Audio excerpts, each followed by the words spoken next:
and 3 times he will appear. Beetlejuice! Beetlejuice! Beetlejuice! The juice is loose. Hey guys, Society Reviews here, my review of the film Beetlejuice Beetlejuice.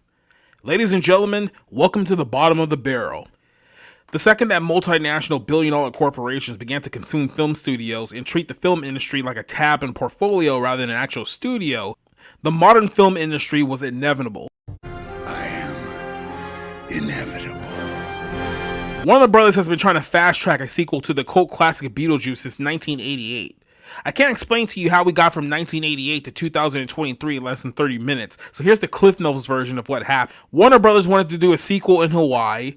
They promptly ended up losing the rights to that script to another studio and sat on it for well over a decade. Half the people who were responsible for that script died. The project was revived and killed multiple times in the 2010s. And by the time it was all said and done, super Mexican actress Jenna Ortega was cast to play the daughter of super Jewish actress Winona Ryder, and Warner Bros. Decided to invest $100 million by making these two characters the focal point of the latest film entitled Beetlejuice Beetlejuice. 36 years after the first film, Lydia Deeds is now a host of a supernatural talk show called Ghost House. During the taping of the segment, Lydia sees visions of the ghost Beetlejuice in the audience and begins to panic that the demon that she left almost 4 decades ago is back from her past.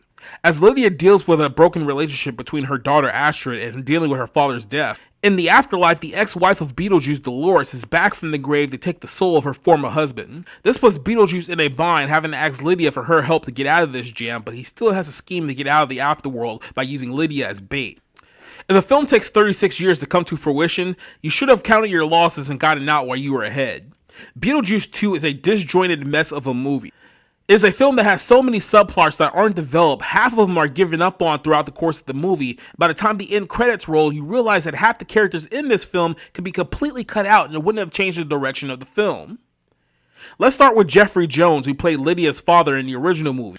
Jeffrey didn't return for the sequel because he's a convicted pedophile who was charged with assaulting a 14-year-old boy. Freaky ass nigga, he a 69 god. Hey, run for your life.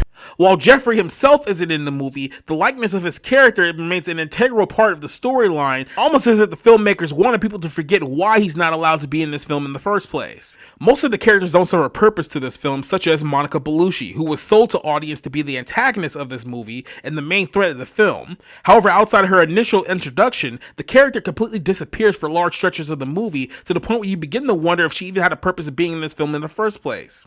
Nearly all the characters, including our title character Beetlejuice himself, doesn't have much of a presence in this film, meaning audiences won't find out too much later that the sequel is actually a bait and switch to focus more on the relationship between Winona Ryder and Jenna Ortega. Ryder, who looks completely ridiculous as a 53-year-old woman who dresses exactly like her 17-year-old counterpart, simply could not match the character's presence that she had in the 1998 movie. Story-wise, the film is centered around Lydia's broken relationship with her daughter Astrid, who hates her because her mother would rather spend more time on her television show than with her. Ortega's character is a young girl who misses being with her social justice protester of a father, editors note that is not a joke, who died in an unrelated accident before the film but comes back later on in the second act. Why creatively they decided to break up their family before they established them with the audience, only to have Lydia run around the entire film with a glorified stooge whose only contribution to the film is weak comic relief, can only be explained as a complete lack of creative direction across the board. The pacing and the editing of this film is abysmal. Despite the early rumors that this film was scheduled to be much longer than the final cut that was released in movie theaters, Beetlejuice 2 still manages to drag the audience along for 105 minutes, and you will feel every single second. The charm of Tim Burton has been long past due. The selling point of this movie is essentially trying to drum up as many member berries from Generation X using Tim Burton's cinematography and Michael Keaton's throwback charm to ignore all the obvious flaws in the movie. Meanwhile, using Jenna Ortega's popularity from Wednesday to sweep in Gen Z along the way. But in reality, this is just window dressing to distract everyone from the fact that none of these characters in this movie get enough screen time to have any worthwhile impact. And the end does not justify the means for this project. Audiences are going to be left with an empty attempt at nostalgia baiting people in their AARP age to jingle the keys of their teenage years so that they can convince themselves that this film was actually worth a 36-year wait. Like many modern Hollywood sequels, Beetlejuice 2 only accomplishes one goal: to make you want to watch the original film that was far superior to whoever the hell the creative minds behind this film thought this film was going to be. I give Beetlejuice 2 a 1 out of 5. Now's my chance. blood, pal.